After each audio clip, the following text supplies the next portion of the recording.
Okay, here's the deal. We get too many questions asking, is this okay to eat? Is that okay to eat? Or I eat porridge and this and that for breakfast, or I eat this and this for lunch.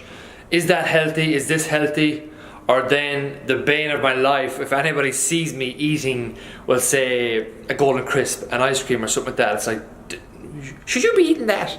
And this video is going to show you what we believe is a healthy and sustainable diet that if more people aimed for, the world would just be a better place.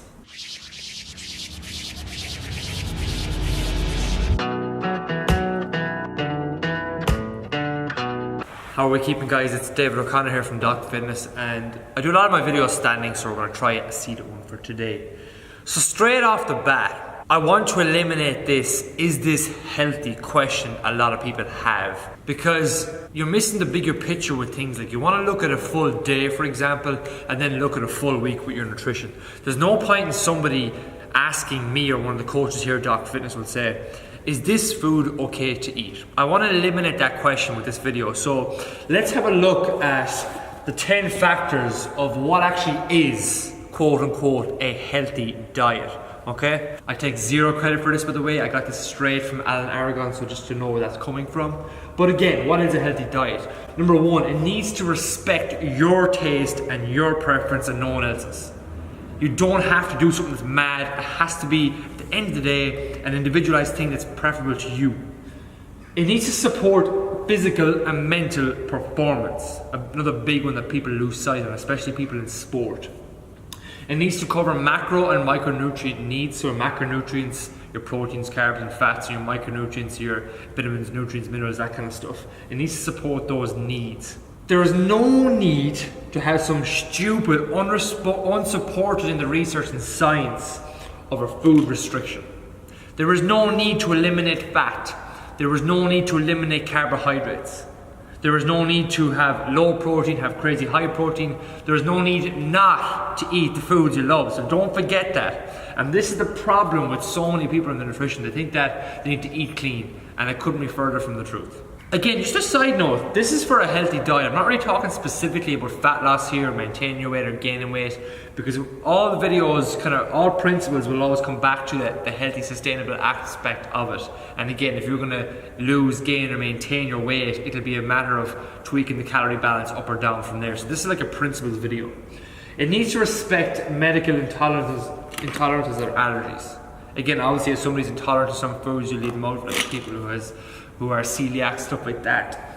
It needs to be convenient, it needs to be affordable for you, it needs to be socially acceptable for you. There's no point in you eating salads or not salads, but there's no point in you eating lettuce, the most boring salad in the world, and you go out with friends that are having burgers and chips or pizza.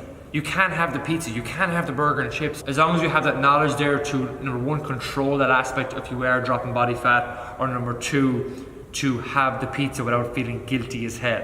And number 9, it needs to be compatible with personal ideologies. And again, this is an individualized thing, but it needs to be a factor in what's the overall sustainability of a healthy diet. And the last one, obviously I keep saying the word sustainable, it needs to be sustainable long term. Why in God's earth would you do something that is not sustainable long term? So there are the 10 characteristics of a healthy diet. Now the next kind of graph I want to show you is, how do we put that into a visual format in terms of foods and stuff like that? And it's what we call here at Doc Fitness the 80-20 rule, and you can kind of tweak it up or down depending on what you want. But once you have your 10, let's say, aspects covered, this graph comes in very, very handy. So like with those 10 rules, you need to take into fact your personal beliefs around food and stuff like that as well. And don't miss that picture. But again, if you need to go back over those 10 points, do. But then this is what we call the 80-20 guideline, not rule. Eliminate that word rule. But this is the Doc Fitness 80-20 guideline. Again, if this isn't for you, if you're not in tune with this, if you don't like this, that is perfectly fine. This is just what we do. This is what we believe that works. This is what I do. It's what the coaches do, and it's what 99% of our member base do. So the whole basis is, if you look at a full day of eating like this, 80% of your day is real whole, minimally processed foods, real single ingredient foods, if you like. And this is what people like to kind of term clean eating or healthy eating or stuff like that. So what does that look like? Hopefully the board won't fall. Things like fruit, veg, we're gone already. You have your protein sources in there. You have your quote-unquote healthy fat sources as people know them by. And you have your carbohydrate sources in there. Again, real whole, minimally processed food. Now, the other side of it then, the 20%. As long as you're getting 80% of your day, 80 to 90%, it could be 70%, you're perfectly fine. You're probably going to cover your macronutrient needs, your micronutrient needs probably, or maybe, it depends. Again, it'll come back to meal structure and individual basis and stuff like that as well. But what is the whole 20% side of it then? Again, bear in mind, this is besides the fact if your goal is fat loss or maintain your weight or muscle gain or anything like that. This is about sustaining a healthy diet. Okay, so in this category, this 20% you could put in sauces, for example, like processed sauces, stuff like that. One of my favorites, Oreo ice creams or Oreos, for example.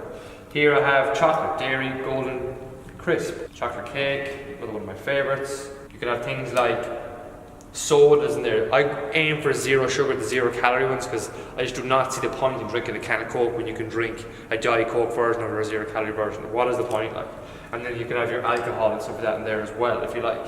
Again, look, this is just a structure of how we break it up. But again, 80% real whole food, 20% of the stuff you love are processed foods. So minimally processed if you like. If you can follow that structure as an 80-20 guideline, that is the basis for forming a healthy diet. Go back to the 10 points, that is a basis for forming a healthy diet. So that should eliminate to some extent some of the questions we get as coaches here at Doc Fitness, and I get personally about healthy this and healthy that. I factor this into my daily life. Some days I might eat no 20% stuff if you like, rare. Some days I might have feckin' 60% of only real food, some days I might have 90%, it depends, but this is a ballpark figure that we aim for and it works beautifully. Now if you want to get a bit more specific then with breaking up your macronutrients, a lot of that depends on your fat loss goal, but here are some simple guidelines you can go about. Now remember what this all comes back to at the end of the day, preference. A lot of this will come back to personal preference. A lot of this is going to come back to what are your daily energy needs and stuff like that as well, but fundamentally a lot of it will come back to preference for the normal everyday person. Like if you take this 80-20 rule and you're like, right, how much protein, how much carbs, how much fats do I eat? A very, very basic guideline, you can go by it, and I'm going to have a follow-up video on this as well. But if you went in between a range of 1.5 grams to 1.8 grams of protein per kg per kilo of body weight, it's a good starting point. Like if you're somebody who is not really highly active, you can go down the 1.5 gram range. Otherwise, if you're someone who's highly active, you can go up in the 1.8 gram range at least. It's a ballpark figure. Fats and carbohydrates will come back to, again, if you're someone that's sporty or your preferences, for example, if you like more carbier foods, if you like more fattier foods, that will depend. So one could be up, one could be down, but if you're looking for general ratios, like if you hit that, you can base in your carbohydrate sources and your fat sources up or down, depending on preferences, I just said. But look at it, a very, very easy kind of basing to shoot for could be like 30, and this is not rocket science, like 30, 40, 30. This could be 30 protein, 30 carbs, 30 fats. Of your daily diet, for example. So 30% protein, 40% carbs, and 30% fats. Again, that could be 40% fats, 30% carbs. I don't like going below 30% of fats too much, just for general hormone function and stuff like that. But again, look at a lot of this will come back to preference at the end of the day. A lot of this will come back to the situation some people are in. Some people that are diabetic, obviously I may not have them as high carbohydrate intake, but this is just a general basic guideline that is out there. It's very, very easy to follow, and it's very, very easy to put this into figures and stuff like that. But again, you could be higher on the carbohydrates and small bit less than the protein if you're someone who's highly active or something like that. So again, look at the whole base of this is knowing what the hell actually is a healthy diet and how do you put that into a guideline with the 80-20 rule. Hopefully this video was helpful, because this should answer a lot of questions for a lot of people, and it's what we help our members individually with here at Doc Fitness as well. So if you have any friends that need to hear this, please tag them underneath this video. If you have anyone you can share it with them, send them an email of the fucking thing, because more people need to see this stuff. And again, if you like, guys, subscribe to our YouTube channel. If you want to subscribe to my own personal channel and our Doc Fitness channel, we'd be grateful for that. But give it a thumbs up, give it a like, give it a share, Any questions, post them below and we'll chat to you soon. Bye bye.